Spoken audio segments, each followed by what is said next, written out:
I'm Kiera Morgan. Thanks for joining me on this episode of Coffee with Kiera, sponsored by the Human Being in Newport and Lincoln City.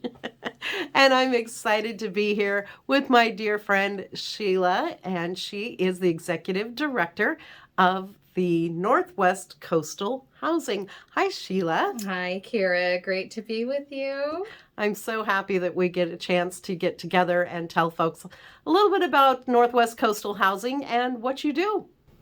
Well, Northwest Coastal Housing, we're a nonprofit affordable housing developer. We've been in Lincoln County since 1991. We build, develop, and manage affordable housing multifamily units normally, venturing out with a recent shelter and looking to do some other projects of single family homes, etc. But really, it's all about affordable housing and services for those in need.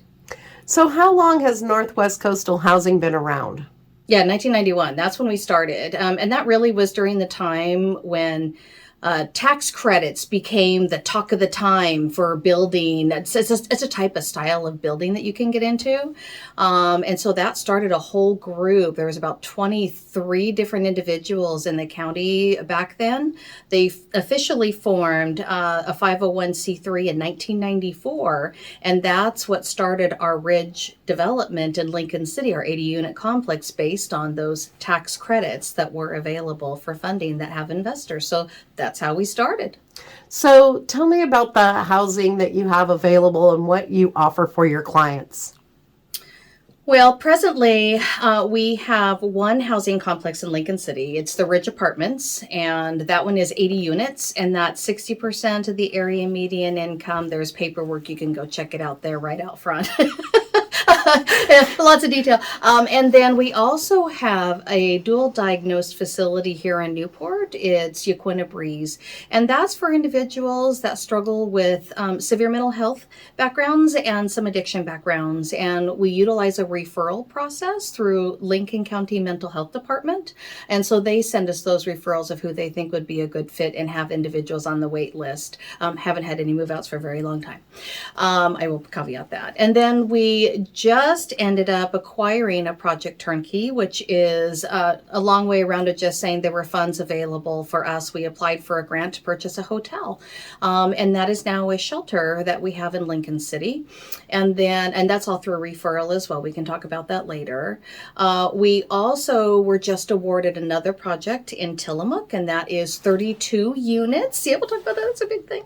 We'll talk about that one, but that's 32 units presently in Tillamook, and we will be building one more unit just to add a unit to the area. And then we were also awarded a project which is currently in the permitting stage for developing 11 units of veteran housing, 3 of which are permanent supportive housing units. And we have the great opportunity to finally get our feet wet in permanent supportive housing units, the official permanent supportive housing units in Lincoln County. So, and where is that going to be, or is that set Toledo. yet? That's Toledo. It's on our, thank you. It's in our, we own a property there in Toledo. And so, we purchased or obtained that, and now we have the funds to build. We're very excited about this. We should kick that one off with it being in the permitting stage right now. We're looking at probably kickstarting in June, breaking ground in June, July. We need to do it during the good weather months. Wonderful.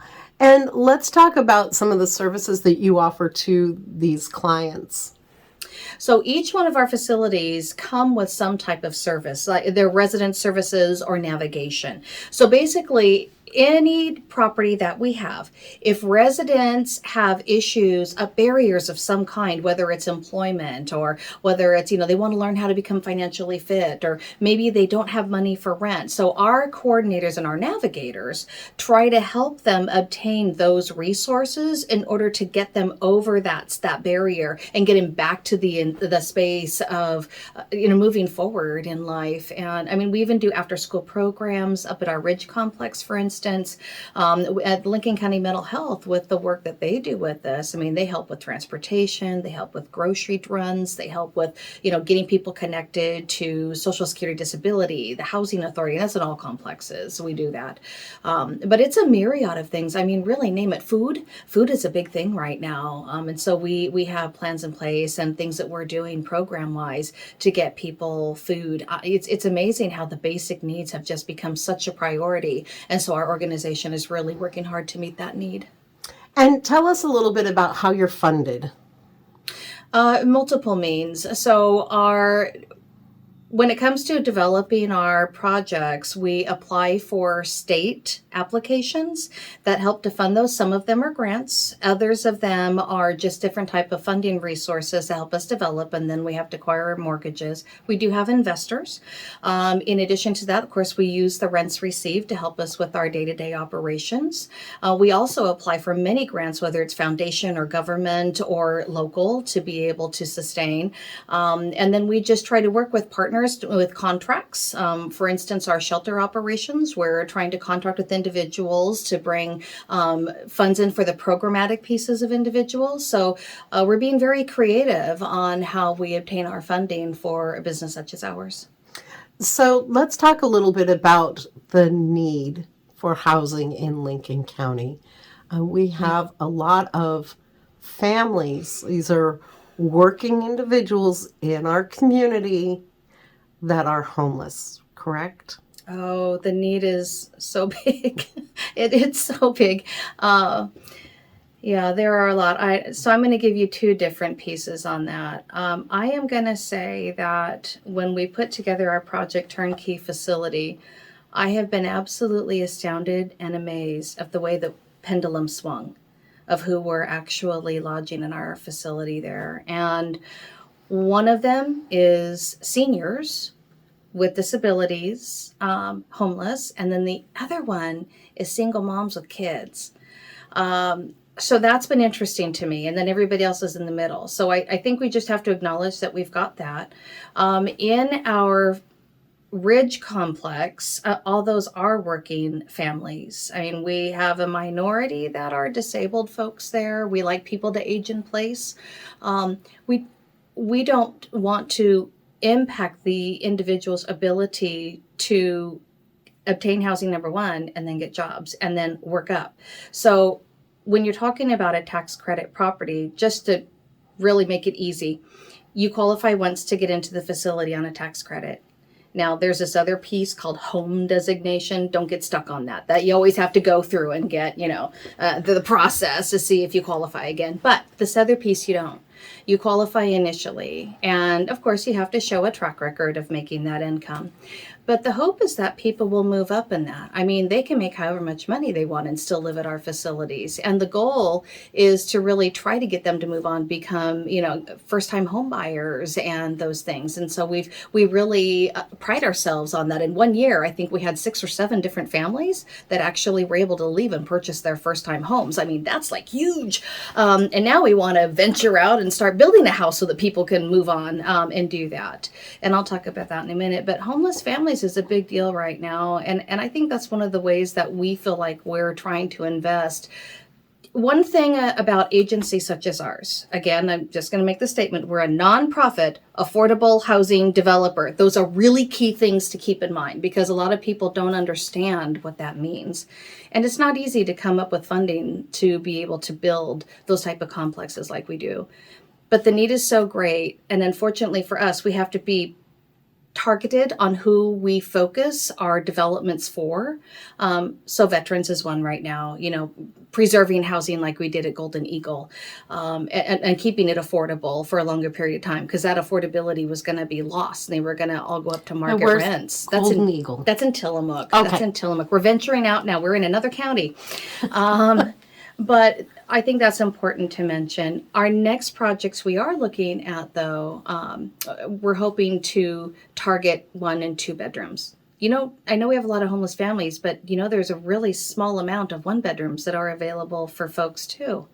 And I really felt it was important to focus on one bedrooms because it's such a high need, and because of the high cost of living and folks that we get here. I mean, we will have our units in Toledo, at least with those veteran units. A lot of them will be 80% of the area median income, which means we'll be able to have a higher level of working class that we can, assist in. So that's something that we really are looking forward to. We do have plans for future projects that we're presently working on. I can't really talk about them right now, but She could, but then she'd have to kill us. So we'll let her continue. All I can say, Kiera, is name an itch. Name an itch that doesn't need to be housed. And that really is the big giant that I'm facing right now is name an itch. I got a call yesterday from someone begging for us to develop developmental disabled DD type style housing. I got a call before that, which was, hey, we need to have a place for women of domestic violence. I got a call before that, which is, hey, Project Turnkey funds are coming down. We need another hotel in Newport. And what is the Project Turnkey for those who don't know? Project Turnkey, there were funds that came down. It was $65 million, and 8 of the counties in the state were impacted by wildfire.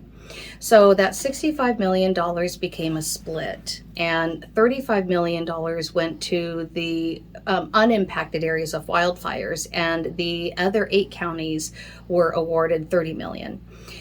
What that means essentially is Turnkey was kind of after California. California started a project called Home Key. And they grabbed up a bunch of different hotels and converted them over into shelters and a lot of different things.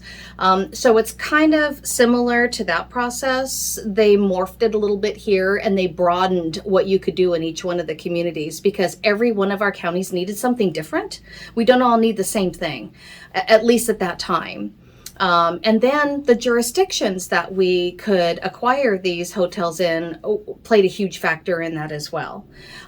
So for us, we ended up acquiring the hotel in Lincoln City, and it was supposed to house people that were displaced by the wildfires. You had a short-term plan and a long-term plan. And the short-term was to provide lodging for people displaced by wildfires. And then the long-term plan that you had to lay out was what does it look like after 18 to 24 months. And so every community has done something different that was awarded. Some are doing permanent supportive housing, some are doing affordable housing units, others are doing transitional housing, or just plain emergency shelters.